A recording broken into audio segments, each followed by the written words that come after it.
सोचिए, अगर अच्छी सेहत का सबसे बड़ा राज किसी नई रिसर्च में नहीं बल्कि हजारों साल पुराने एक ग्रंथ में छुपा हो, और वो भी इतना आसान कि उसे आज अभी से अपनाया जा सकता है। चलिए, आज हम अष्टांग हृदयम के गहराई में उतरते हैं और उस एक सिद्धांत को समझते हैं जो हमारे स्वास्थ्य की असली नींव है। तो ये कहानी शुरू होती है एक बहुत गहरे शब्द से, मोक्ष। अब जब हम मोक्ष की बात करते हैं तो अक्सर कुछ बहुत आध्यात्मिक सा ख्याल आता है ना? लेकिन ऋषि वाग्भट ने इससे बहुत ही सरल तरीके से समझाया है।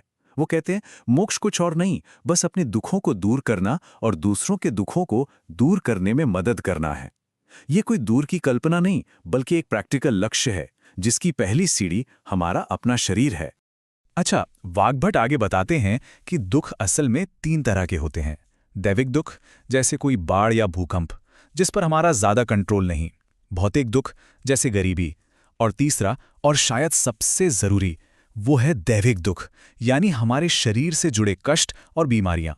और आज हम इसी पर बात करेंगे, क्योंकि सच तो ये है कि इसी पर हमारा सबसे ज्यादा कंट्रोल है। तो सवाल ये उठता है कि ये जो शारीरिक कष्ट हैं, ये जो बीमारियां हैं, ये आखिर शुरू कहाँ से होती हैं? क्या लगता है, दिमाग से, दिल से, या कहीं और से? इसका जवाब शायद थोड़ा हैरान करने वाला हो। वाग्भट के हिसाब से हमारी 90% बीमारियां, जी हाँ 90%, वो सीधे सीधे हमारे पेट से जुड़ी होती हैं। सिर्फ 10% बीमारियां ही किसी और वजह से होती हैं। इसका मतलब क्या हुआ? मतलब साफ है, अगर पेट ठीक तो सब ठीक। हमारे अच्छे स्वास्थ्य का पूरा सफर यहीं से शुरू होता है। और बात सिर्फ 90% पे खत्म नहीं होती। ये आंकड़ा देखिए, 103। वाग्भट कहते हैं कि सिर्फ एक गलती, बस एक, और वो है खाने का ठीक से न पचना। इससे 103 अलग अलग तरह की बीमारियां हो सकती हैं। सोचिए, छोटी मोटी एसिडिटी से लेकर कैंसर जैसी बड़ी बड़ी बीमारियों तक, सबकी जड़ एक ही जगह है।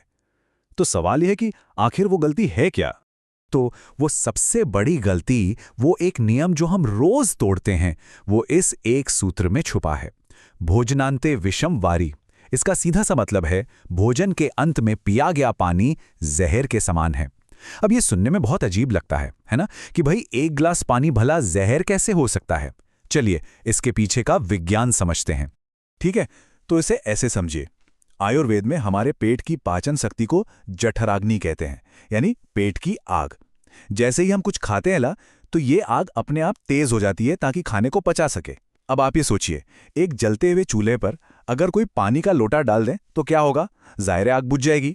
बस ठीक यही हमारे पेट के अंदर होता है।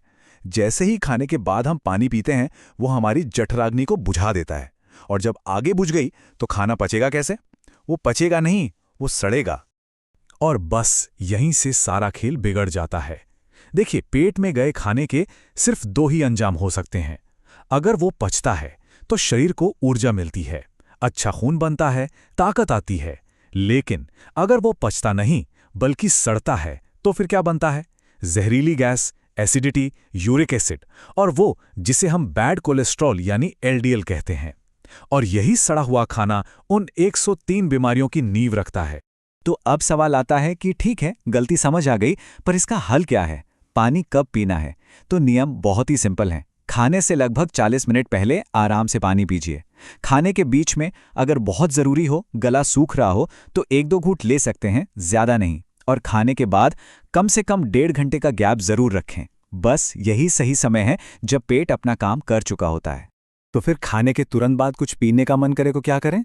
इसके लिए भी वाग्भट ने बहुत ही कमाल के 3 ऑप्शन दिए हैं। सुबह के नाश्ते के बाद कोई भी मौसम का ताज़ा फलों का जूस, दोपहर के खाने के बाद सबसे बेस्ट है छाछ या मट्ठा, और रात के खाने के बाद दूध। और इसका एक लॉजिक भी है, हमारा शरीर इन चीज़ों को पचाने वाले एंजाइम सही समय पर ही बनाता है। और हाँ, एक आखिरी नियम, ये बहुत छोटा है पर शायद सबसे ज़रूरी। पानी पीना कैसे है? कभी भी एक सांस में गटगट करके नहीं, हमेशा आराम से सिप सिप करके, जैसे हम कोई गर्म चाय पीते हैं। क्यों? क्योंकि जब हम ऐसा करते हैं तो हमारे मुंह की जो लार होती है वो एल्कलाइन होती है, वो पानी में मिलकर पेट में जाती है और पेट के एसिड को शांत करती है। एसिडिटी से बचने का इससे आसान तरीका हो ही नहीं सकता। तो चलिए इस चर्चा के अंत में एक सवाल पर सोचते हैं। हम दिन भर ये सोचते रहते हैं कि क्या खाएं, क्या हेल्दी है, क्या नहीं, पर क्या ऐसा हो सकता है कि क्या खाएं से भी ज्यादा जरूरी सवाल ये हो कि पानी कब और कैसे पिएं? वाग्भट के अनुसार खाना शरीर में डालना एक बात है, पर उसे शरीर का हिस्सा बनाना, उसे पचाना, वो बिल्कुल दूसरी बात है। और शायद यही असली सेहत का राज है।